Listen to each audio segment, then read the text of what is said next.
स्वागत है। आज हम 1905 और 1914 के बीच उग्रवाद के उदय का अन्वेषण करेंगे।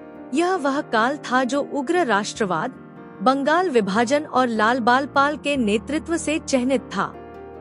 1905 से पहले भारतीय राष्ट्रीय कांग्रेस का नेतृत्व दादा भाई नौरोजी और गोपाल कृष्ण गोखले जैसे उदारवादी करते थे। वे याचिकाओं, प्रस्तावों और ब्रिटिश राज के प्रति निष्ठा में विश्वास करते थे। लेकिन वर्षों की धीमी प्रगति के बाद लोग बेचैन हो गए। कारण, उग्रवाद इसलिए बढ़ा क्योंकि भारतीय निराश थे। वे वादे नहीं बल्कि त्वरित परिणाम चाहते थे।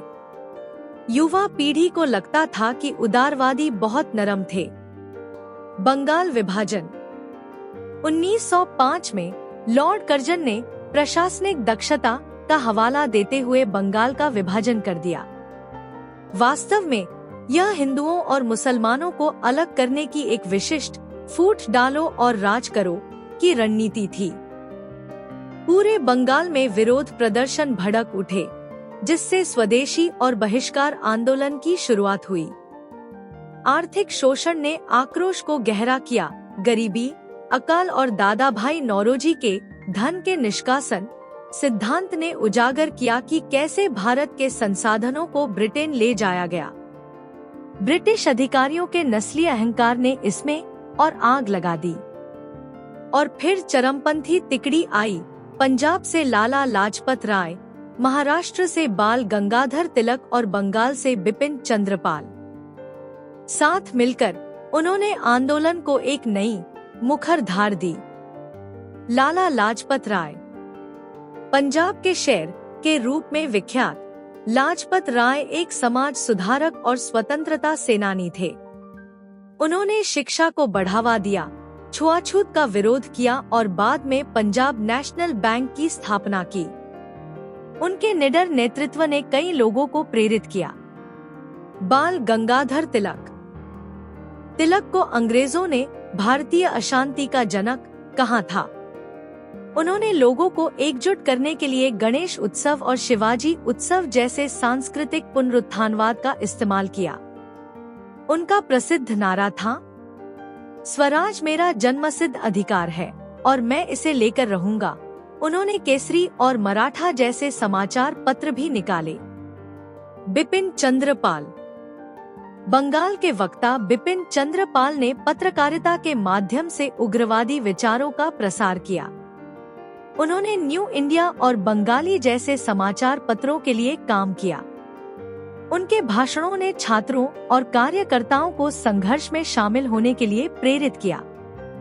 तरीके, उदारवादियों के विपरीत उग्रवादी सामूहिक कार्रवाई में विश्वास करते थे। उनके औजार क्या थे? ब्रिटिश वस्तुओं का बहिष्कार, स्वदेशी उद्योग, राष्ट्रीय शिक्षा और निष्क्रिय प्रतिरोध। यह आत्मनिर्भरता की ओर भारत की पहली बड़ी छलांग थी। स्वदेशी और बहिष्कार आंदोलन, विदेशी कपड़े सार्वजनिक रूप से जलाए गए। महिलाओं ने खादी काटना शुरू किया। छात्रों ने ब्रिटिश संचालित स्कूल छोड़कर राष्ट्रीय संस्थानों में दाखिला लिया।